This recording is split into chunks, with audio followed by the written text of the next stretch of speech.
The FBI just dropped a bomb in the Epstein case, and Donald Trump should be running for cover. The taco is sweating. Again. Welcome to Occupy Democrats. I'm David Reddish. So this week has done no favors to Donald Trump, who continues to do his best to dodge questions about his relationship with notorious sex trafficker Jeffrey Epstein. And actually, he's been taking some ironic actions to do so. Did you catch this presser yesterday? No, don't start. I'm just proud to be on this team. I don't know why. I don't know what we're supposed to be doing, but I'm here to serve, and I'm here to serve you. Okay, so I'm gonna do the best I can for as long as I can. Thank you very much. Nobody like him.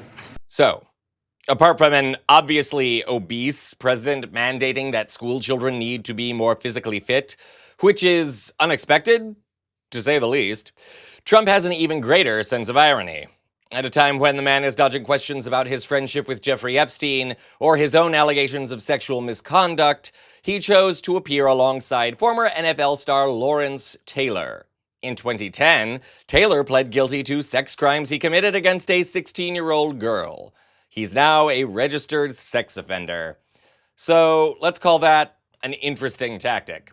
The press conference also happened to appear the same week Trump biographer Michael Wolff dropped this bomb on Trump. But at any rate, at one point, after Trump had been elected, I was sitting talking to Epstein, and he said, "Wait a minute, I got to show you something." And then he went into his safe, and he came out with photographs. They were Polaroids, I think, and he kind of spread them out like playing cards, and it was Trump.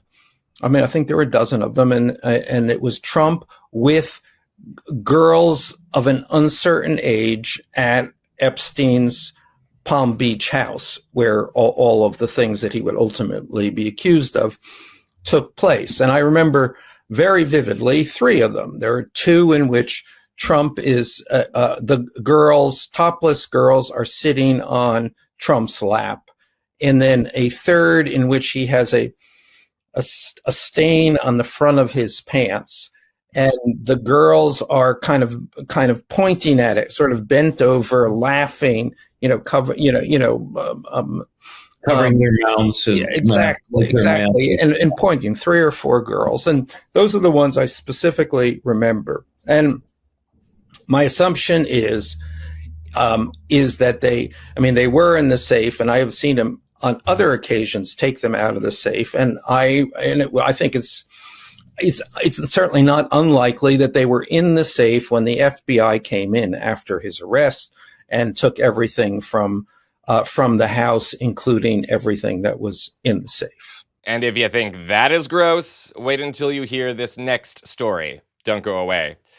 Of course, Donald Trump is desperate to talk about anything other than Epstein.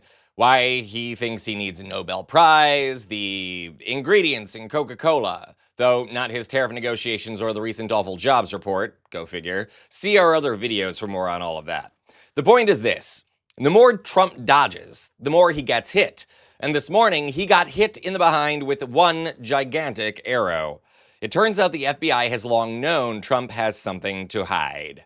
Bloomberg News now reports that not only does Donald Trump appear extensively in the Epstein files, something long suspected, and, in fairness, that is not necessarily evidence of wrongdoing, the FBI heavily redacted any mention of Trump from the files, citing privacy concerns. But here's the catch. If the names of private individuals like Trump are redacted, there's no reason for the FBI to withhold the files. They could easily release the redacted versions to the public. But there's another catch with that. When prominent figures like Trump appear in the FBI files, especially if they appear often and over a long period of time, it becomes pretty obvious who's who among the redacted. But even more importantly, if Trump has nothing to hide, he could easily tell the FBI to waive his right to privacy in the documents and release them with his name unredacted. Unless, of course, he did do something unsavory, or the files somehow prove he had full knowledge of Epstein's sex trafficking.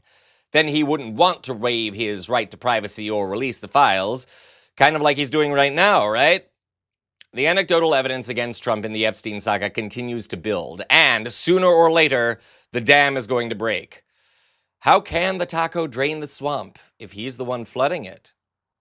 This is Occupy Democrats.